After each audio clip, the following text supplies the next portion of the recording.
Hello everybody, Necromancy for Kids here, coming at you with the start of a new series that I'm planning on doing called Hidden Attributes, where I highlight different monsters within an attribute like wind, earth, and fire, and tell you some of the quirky or interesting cards that maybe you could include in a special kind of build, or maybe that might not even be playable, but might have their uses in a more casual style deck as well.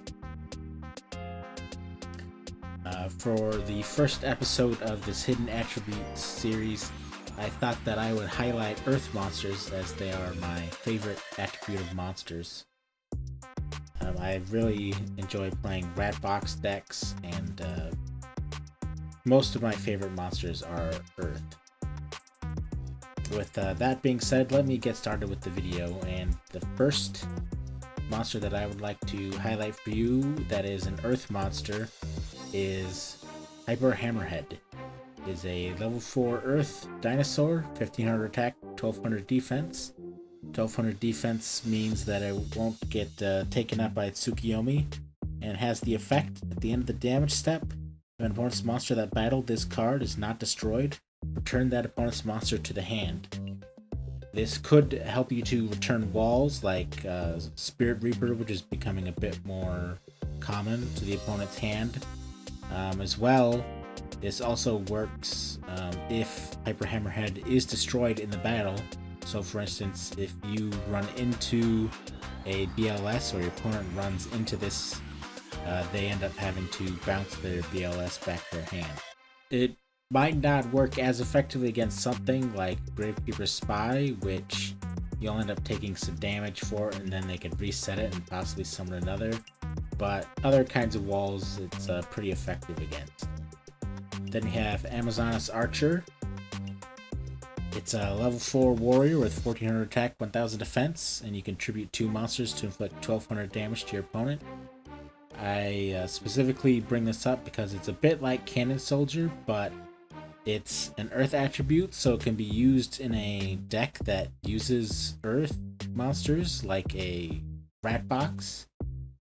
As well, being a warrior, it can be added to your hand with reinforcement of the army. And some of the stuff that you can do with this card is tribute your Scapegoat tokens to do 2400 damage to your opponent out of nowhere. In most decks, Cannon Soldier is going to be the better card because you could tribute just one monster, and usually Dark is the better attribute. But in niche decks, this card can actually get some use. And I got the idea for including this from a video that I saw on Jinzone Tonic's channel, which I'll include in the description. And I think it's a pretty interesting card that on the surface seems like just a less useful version of Cannon Soldier, but it does have its own utility because of its unique attributes in comparison. Then next up we have Ancient Gear Beast, a level 6 machine with 2000 attack, 2000 defense. Cannot be special summoned, but if this card attacks, your opponent cannot activate any spell or trap cards till the end of the damage step, and you negate the effects of any opponent's monster destroyed by battle with this card, including in the graveyard. So this card gets around Sakuretsu Armor and Mirror Force, obviously, as do most of the Ancient Gears. I believe all of them that are in GOAT format have this effect. As well, it can negate flip effect monsters, recruiters, and it also has the effect that your opponent can't activate their Sinister Serpent if it attacked into it. This card is actually pretty decent, especially because it has 2000 defense, so even if they book it, they're gonna have a hard time getting over it.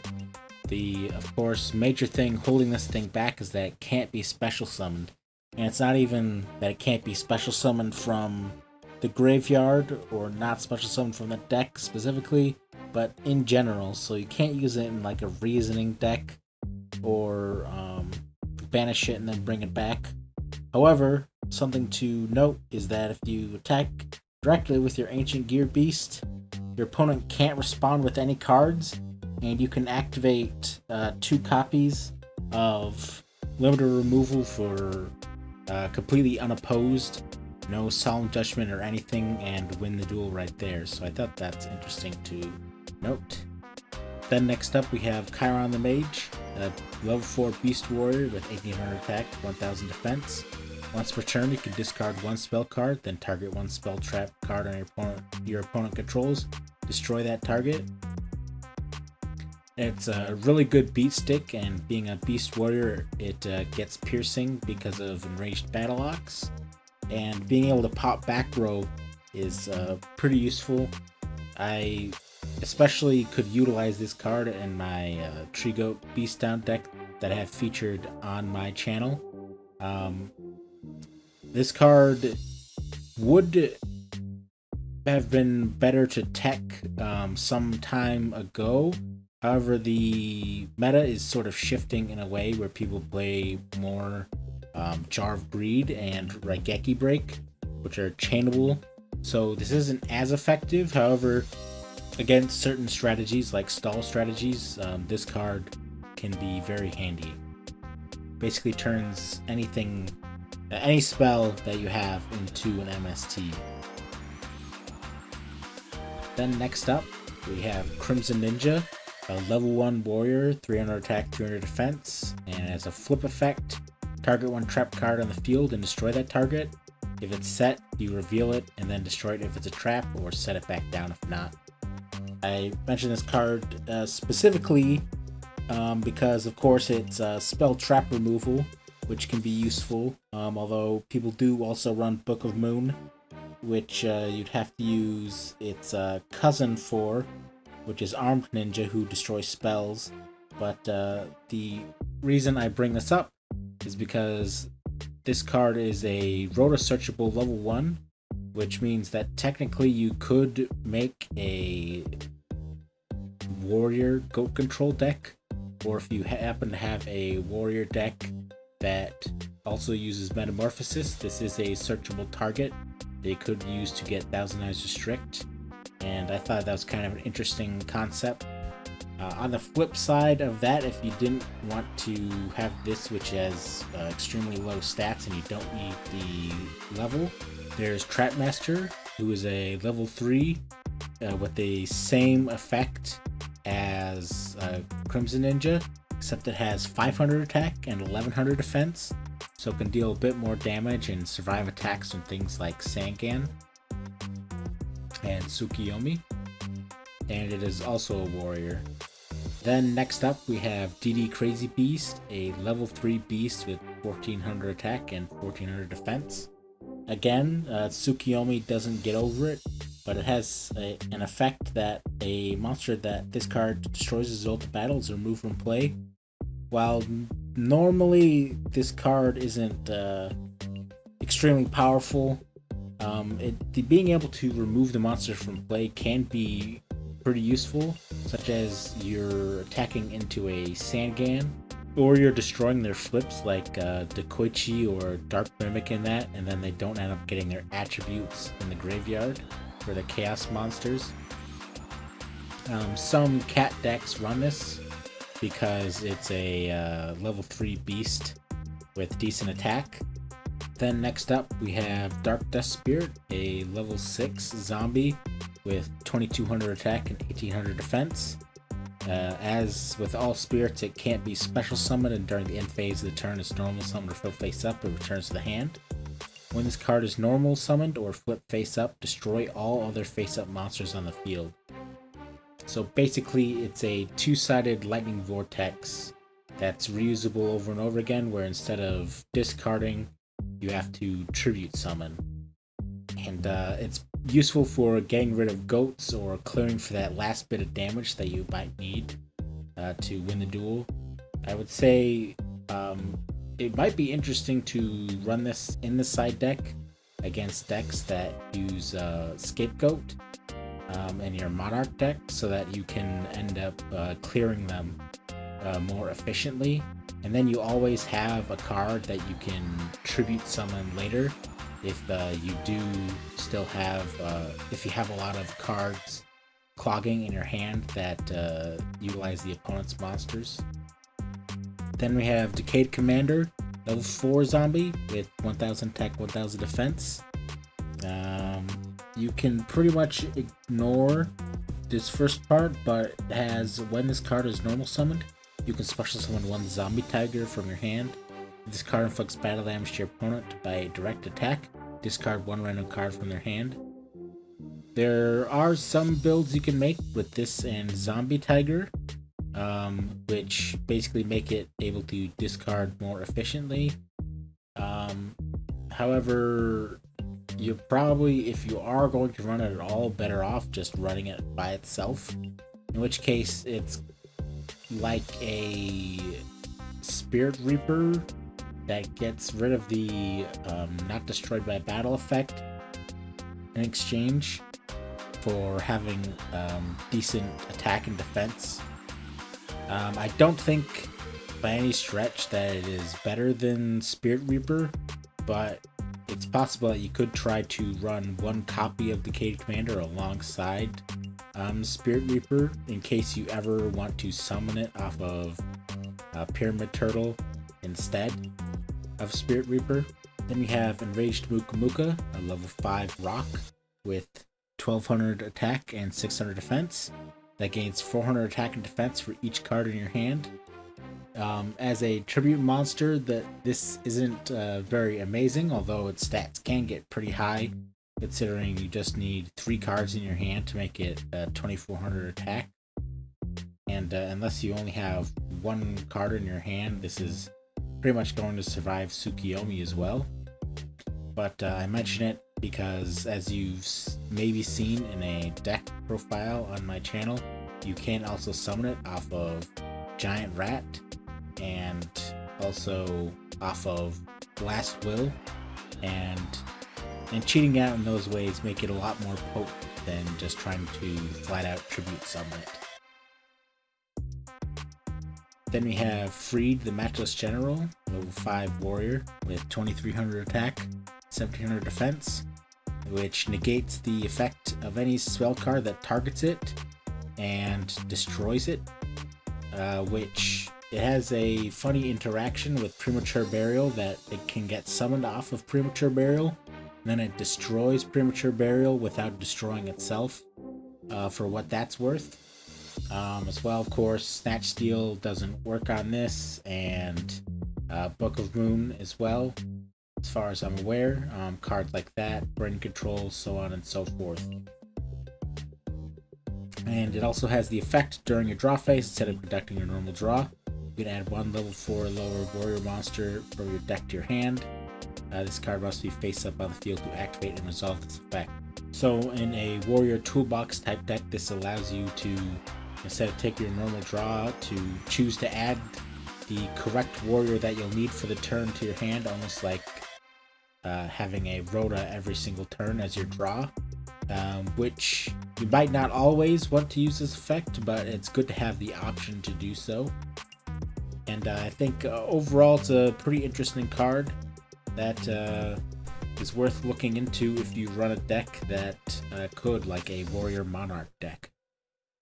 Then we have Ghost Knight of Jackal, another card that I've featured on my channel a bit. Level 5 Beast Warrior with 1700 attack, 1600 defense.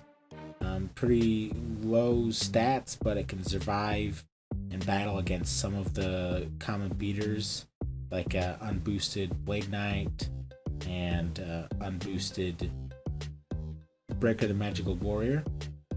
And its effect is, when this card destroys an opponent's monster by battle and sends it to the graveyard, you can target that destroyed monster in opponent's graveyard and special summon that target to your field in defense position. This isn't very useful against decks that are recruiter heavy, so you'd probably either want to side it in or out if you did use it against those types of decks, because if you end up summoning the opponent's Sangan or their Tomato or their Shining Angel to your field or Pyramid Turtle, it's not going to end up well for you, because they're going to attack into that and then get their effect off for themselves rather than for you.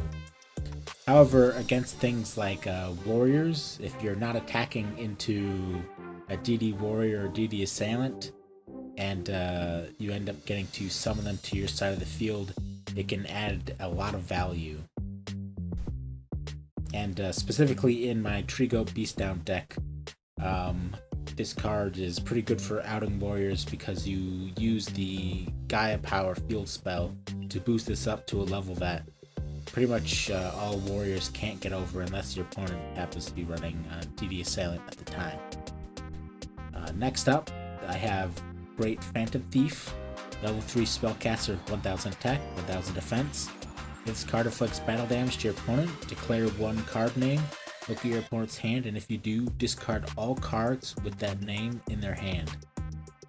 This card is basically like a Mind Crush, except for you specifically do get to look at the cards in their hand, which you cannot do anymore with Mind Crush.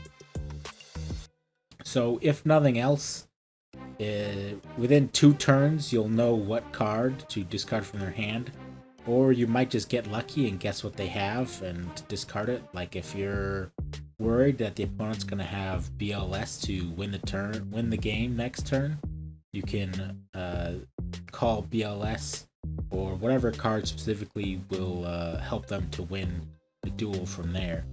And unlike something that discards a random card, you won't end up hitting something like Thunder Dragon or a Sinister Serpent. Though, of course, with only 1000 attack and 1000 defense, unlike Donzulu, it's a lot less likely to deal damage to the opponent. And it's also not as searchable because it's a spellcaster, not a warrior. Then we have Guardian Sphinx, a level 5 rock with 1700 attack, 2400 defense.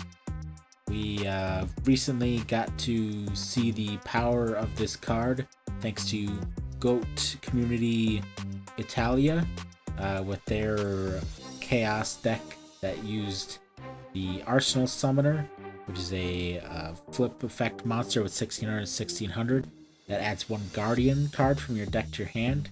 And they added either Guardian of the Throne or Guardian Sphinx to their hand.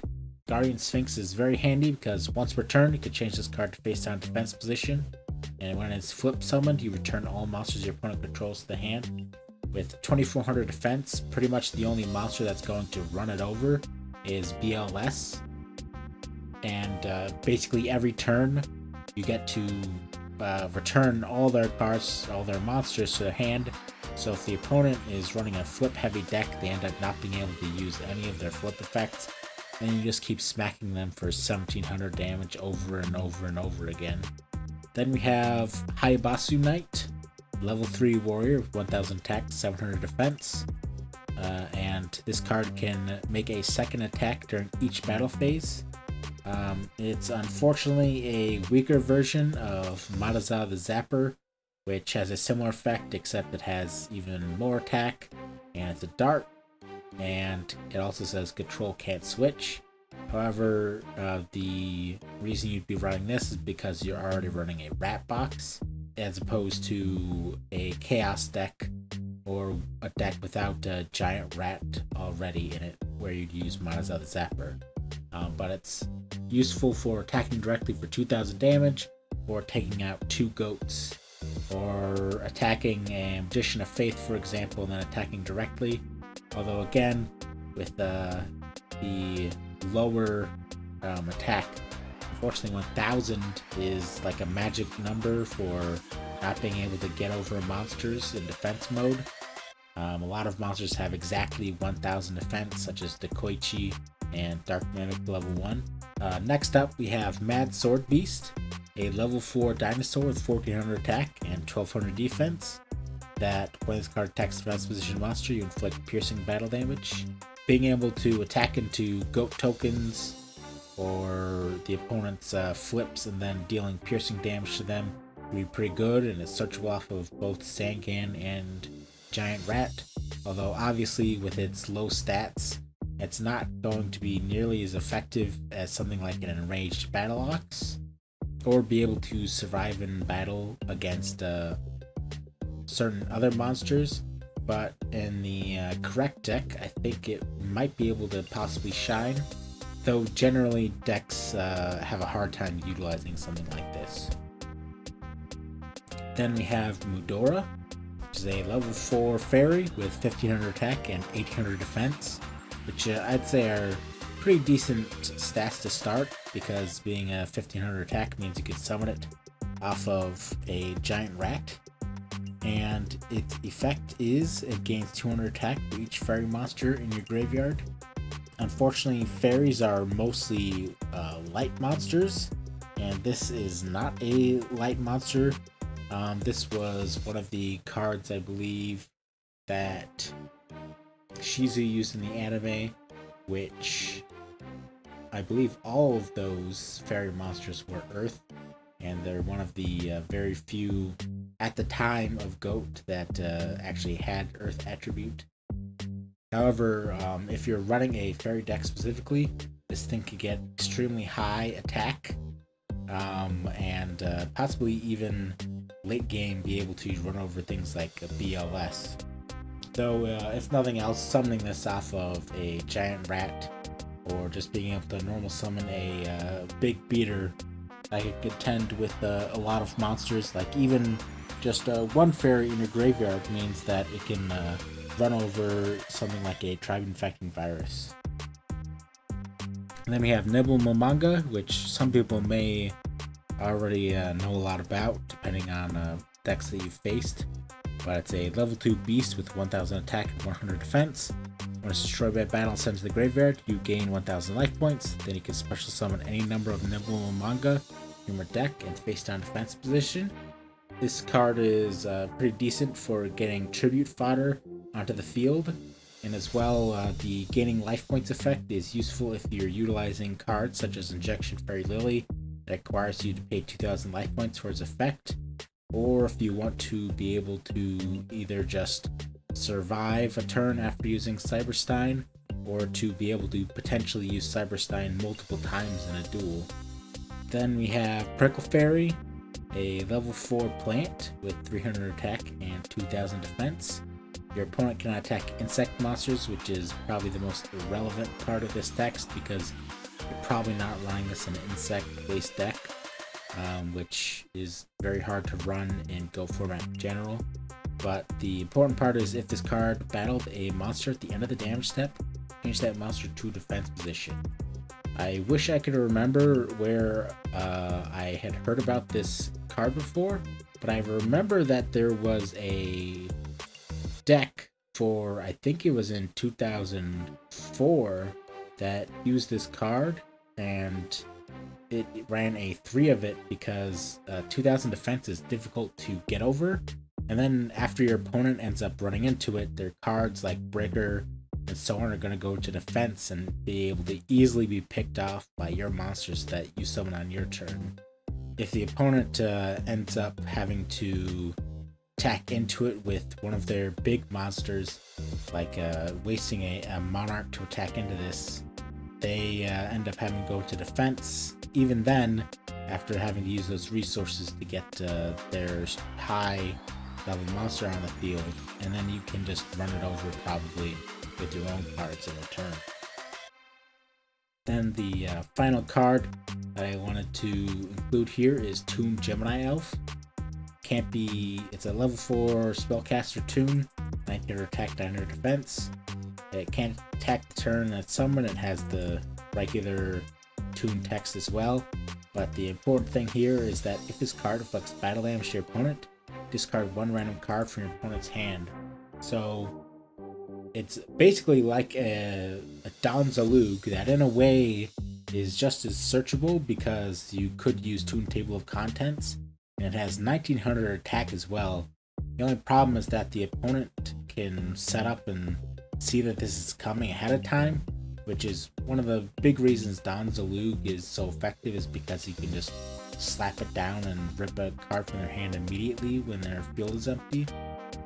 There are certain ways to, in a way, kind of cheat this, like if you are using a deck with final attack orders, which a lot of people don't realize that the ruling at the time was that a monster that's in face down defense position that gets attacked, it is switched to attack mode before damage. so you still inflict the battle damage as if the monster was in attack mode when you attack into them. So it's effective in that way, although probably a bit too gimmicky and difficult to pull off. But I still think it's kind of interesting that this card exists. I didn't want to include in this profile some of the cards that people probably already knew about, like Blindly Loyal Goblin and so on. Really, I wanted to highlight some of the lesser known and lesser used cards in the format. Obviously, some of these are starting to get more traction, like Guardian Sphinx. But let me know what you guys think if you'd like me to continue this. I don't really plan on doing a version of this for light and dark monsters because most people know that those attributes very well because of chaos. However, if people would like me to, I could do one and try to find some really obscure and interesting combo-y type cards in those attributes. And thank you very much.